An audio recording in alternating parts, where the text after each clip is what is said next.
Hey, it's Beata from BA English Coaching, and I am today, as always, with David. Hi, everybody. hello. And we've got another lesson prepared for you. This time it's about grammar. Future perfect simple. What do you think, David? Is grammar important? Grammar is very, very important. To become fluent, it requires lots and lots of practice. And you get the grammar right when it sounds right. And you get the sound right if you listen to lots of other people and you practice what you are saying. Our lessons are interactive. We will ask you to pause the video and answer our questions. At the same time, you can work on your pronunciation and repeat after David to improve your intonation, expression, speed. By the time your life is finished, you will have learned just enough to begin it well. Do you like this quote, David? It's an interesting one. It's in some respects it's very well made as a point, in other respects it's a little bit depressing in the sense that you have to live a whole life before you learn how to live your life. But A, it's got the grammar we are going to teach today. And B, I think it also says that, you should do something every day to make your life better. Don't wait until the end and then you will look back and then you will think, I should have done this. We always teach our grammar points in context. So this time we've got a context for you. David will read it. So listen, you can always pause the video and repeat after him. And also think about the sentences in green and tell us, when do you think we use future perfect simple in English? Okay, here it is. By the next century, perhaps we will have learnt to read each other's minds. Perhaps we will also have discovered how to move objects through space by mind control. But some things that we really want, we won't have found.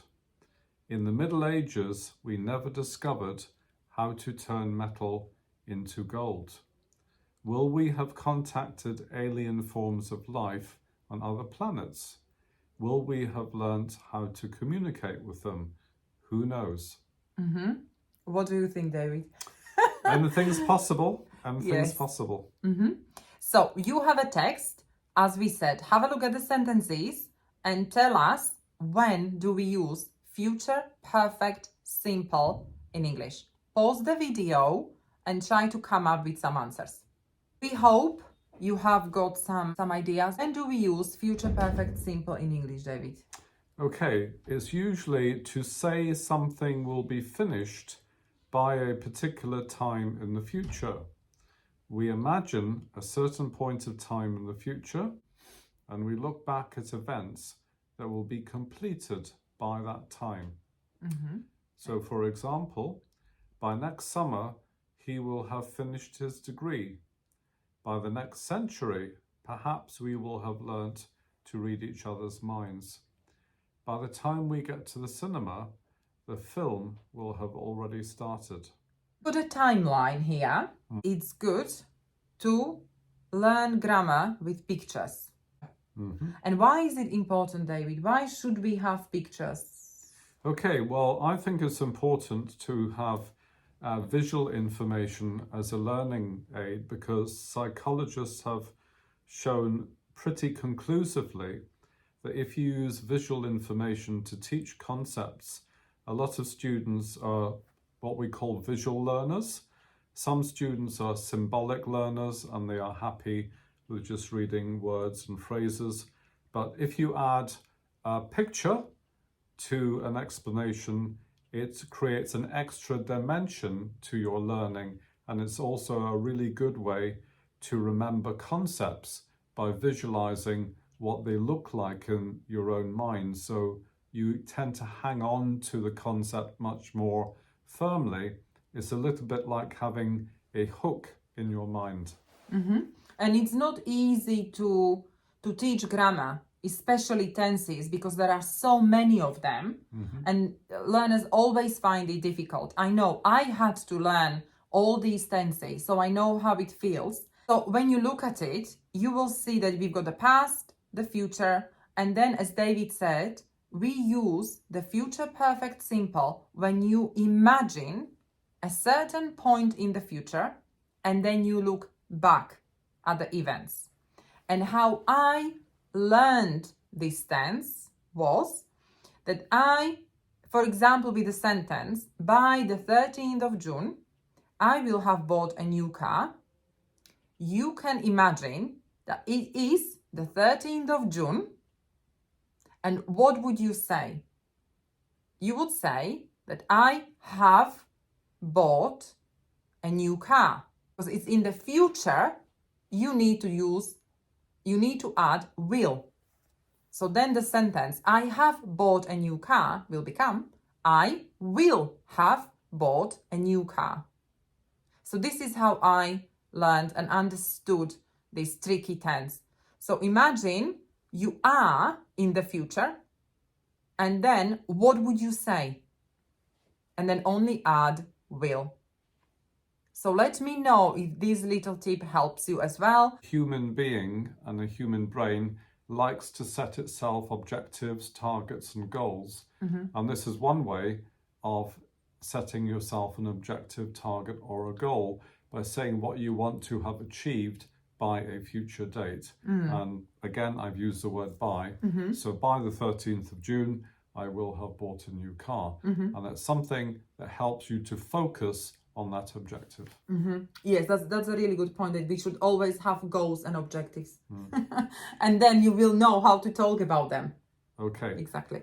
Forms. We always move from the meaning, from the context, the meaning, and into the forms. So subject plus will plus have plus past participle. Okay. And in negatives, we use subject plus will not or won't plus have plus past participle. And you have the sentences in the context.